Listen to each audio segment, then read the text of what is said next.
time for my last list season video, I guess? Like, sure, why not? Games were as big a part of my year as music was, maybe even more so. So let's cover my favorites. And like last year, this is not the best games of 2021, but rather played in 2021. Though ironically, 4 out of the 5 did come out in 2021, and the 5th had new DLC too, so like, close enough, I guess. But yeah, because games take a lot more time than albums, I don't necessarily play them when they come out, and I'd rather time box by what I actually did play in any given year. I'd have loved to put Psychonauts 2 on this list, but I only just got around to it like a week or two ago, so that's one entry locked for next year instead. Anyways, some honorable mentions before the list proper.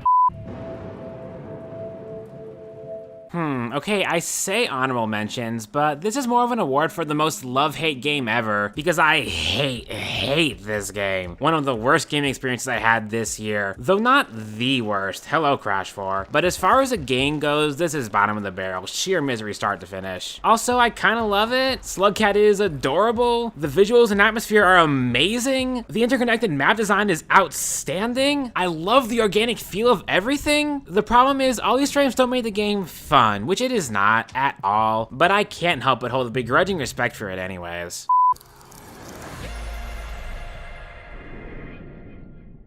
As aromantic as I may be, I still do enjoy a lot of media centered on romance. Hell, a big chunk of my best hits this year were love songs, and games are no exception. I mean, not romance VNs or anything, but like, you know, games with romantic themes. The relationship between the two leads is charming and surprisingly nuanced and realistic too. The alien landscapes are beautiful to explore and revitalize, and the drama and danger introduced as the plot moves forward keeps it engaging and suspenseful to the very end. Also, zooming around in hover boots is hella fun.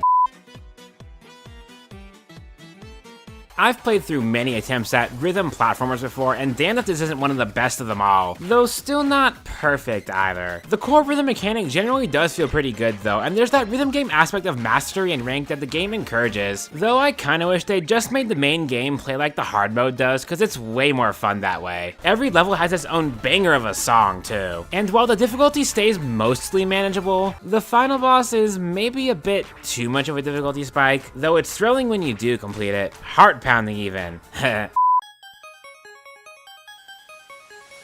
I think that any game I go from poking at the demo to completing 100% within a day probably deserves to be here in some capacity. And this is just a really fluid, precision puzzle platformer based around a simple magnet mechanic that's incredibly satisfying to use. Good controls and unique mechanics make compelling platformers, people. It's really that easy. The difficulty curve is kind of wonky. The hardest part of the game is the first half of the penultimate world. 2 of the 4 bosses are hot garbage, and it is ultimately pretty short, but it's still a really damn fun ride that left me hungering for more.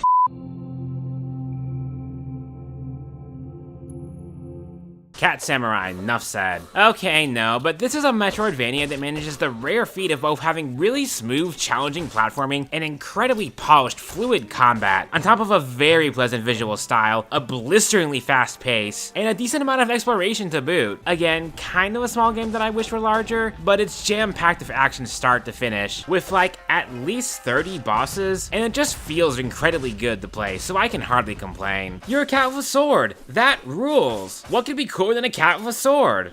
Well,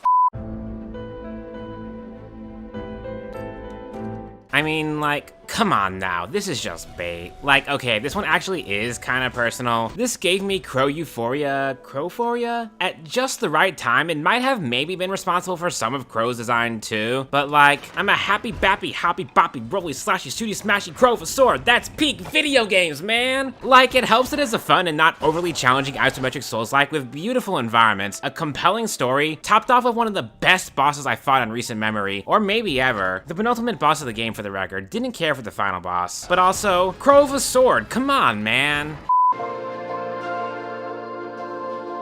Alright, remember how Rainworld was a very love-hate game? This is too, but much more emphasis on the love. Everything about this game is lovely. The art design, the sheer scope of the game world, how many secrets there are to find, and yet how accessible the game makes that task without ever handholding you. How deep and compelling the lore goes. Everything is in its right place to make for one of the best games ever. Except the combat is tragic, just so sluggish and miserable. Every time I was forced to engage with it, I hated it. Like, yeah, the ending kinda sucks too, whatever. It's mostly just the one thing that kept us from being on the list proper, alas. This doesn't count for the list because I've played way too much Kingdom Hearts 2 in my time, but like, I literally played hundreds of hours of the randomizer this year. 2021 was the year of KH2 random for me. Take a game with one of the broadest, most nuanced 3D combat systems ever, and shuffle all your tools around so that no two runs end up with the same build or tool set, and you really get to see the combat shine, and it's just such a fun game at its core that I could keep playing it over and over for hundreds of hours more. Kingdom Hearts 2, probably a top 5 of all time game for me, honestly. Anyways, enough stalling, onto the list proper.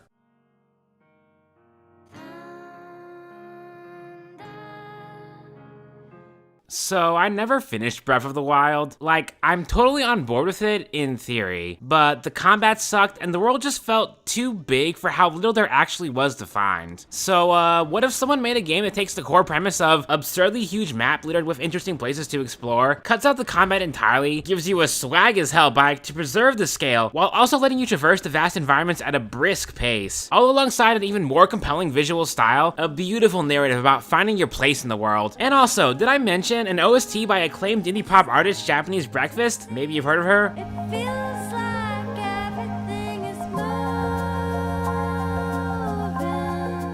Sable's biggest strength is its impressive exploration platforming. There's one location in particular I was just in sheer awe of both the scale of the place as well as how many secrets they managed to cram into it, all while making the entire thing feel organic. And that's just one instance of what the game is consistently amazing at doing, where practically every landmark has something unique about it, whether it be climbing an abandoned bridge in the desert, harvesting thunder crystals at the summit of a mountain, or solving a mystery in the heart of a bustling city, among others I don't even want to spoil.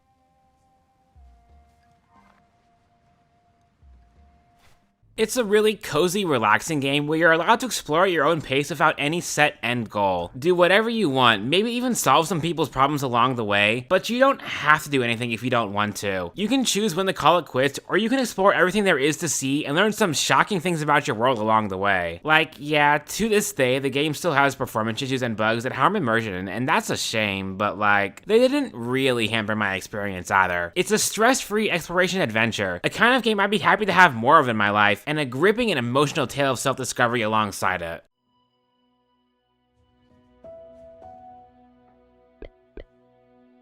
Speaking of self-discovery, well, this is one of those games I loved before I even played it. Developed by the team behind Wandersong, my favorite game of last year, with a soundtrack by Lena Raine, composer of the OST for Celeste, one of my favorite games ever, centers around the world of cute animal people in a stress-free exploration and puzzle-heavy 2D Zelda-esque world. Funny how we're 2 for 2 on Zelda likes so far. 4 for 4 if we count my last 2 real honorable mentions too, despite me never having finished a single Zelda game myself.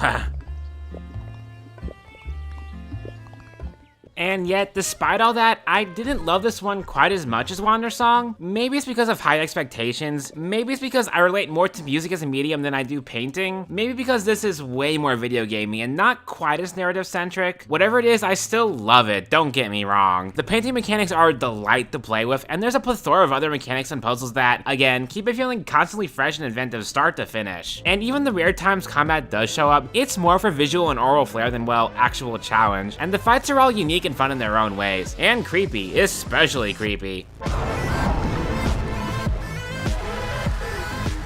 The narrative was always going to be its biggest strength though, and yeah. For one, I want to hug Chicory, like, a lot. Without getting too deep into spoiler territory, a lot of the story focuses around depression, imposter syndrome, the notions of succession and destiny, and what it means to be an artist in general. Also some other things too, there's a lot. Play it and find out more, I guess. It's a really strong narrative that, again, just didn't hit as hard personally for me in particular. Still did make me cry a few times though, so on the list it goes. Even that aside, it's still a really beautiful and cozy game with really creative mechanics, so 2021 was the year of cozy games, it seems.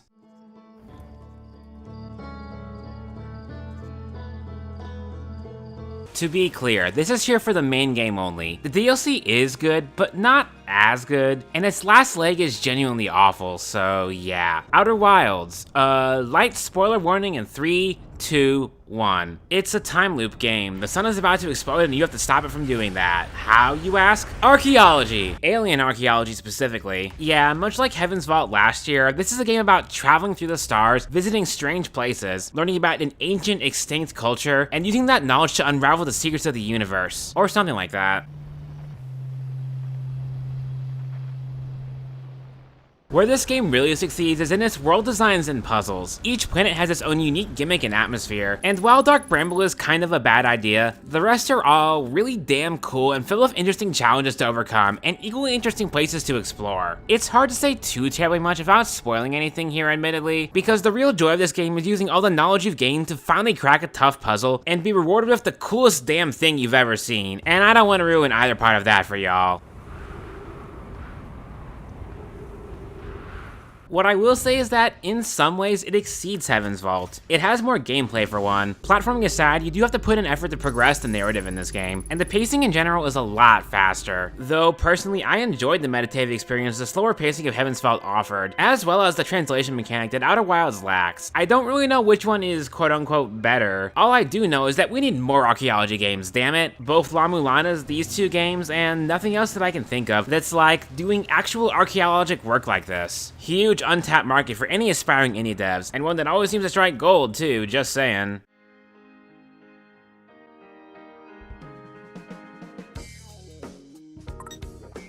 I would like to congratulate Neo Twowie for being the first quote-unquote AAA game to appear on any of my games list in any capacity. I'm an indie gamer if that wasn't evident yet. Anyways, the original is an all-time great, even with its basically impossible combat system, just on the strength of its concept and narrative. And it's been 14 years since 2007, so it's about damn time we got a sequel, which it turns out is basically just a modern reimagining of the original. Same character-driven narrative with a touch of the supernatural, same Shibuya to explore and gradually become familiar with, same pin, fashion, and food systems to give you room to experiment in combat while also keeping your stats up. It's all there.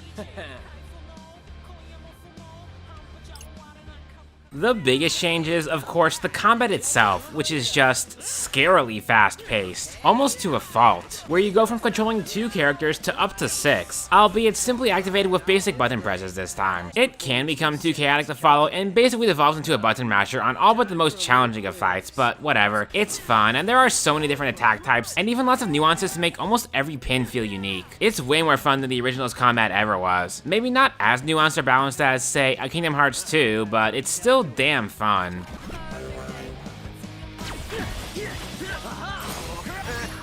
And the narrative is not as strong as the originals. The pacing suffers from the opposite problem, where it's a bit too slow, and it juggles too many characters, leading to a few getting sidelined, though the time travel gimmick allows the writers to do some really clever stuff, and there's enough drama and emotional stakes to keep you invested the whole way through. Yeah, maybe it's a bit too sequel-y. There's a lot of fan service here, but you know what? Any game I played for nearly 100 hours to get 100% completion is a game I enjoyed a hell of a lot, and it's an absolutely worthy sequel that lives up to its predecessor in all the ways it needed to.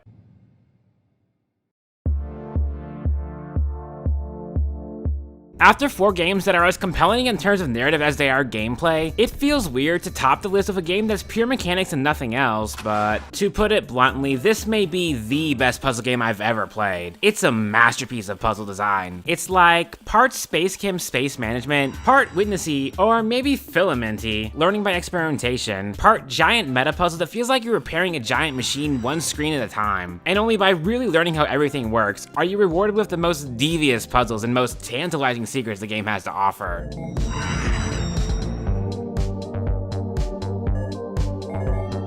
Like, a game primarily about redirecting lasers shouldn't have this much depth to it, right? Yet the game gets so much mileage out of every single mechanic, finds so many different ways to teach you something new with each new puzzle, then quizzes you on your knowledge by throwing larger scale multi-screen puzzles your way, inevitably resulting in entire areas of the map becoming one giant puzzle. And I'm not sure how to properly convey how goddamn satisfying these are to solve, or how galaxy brain level genius someone had to be to even design puzzles this tightly made, this carefully interlocking, this maddeningly brilliant.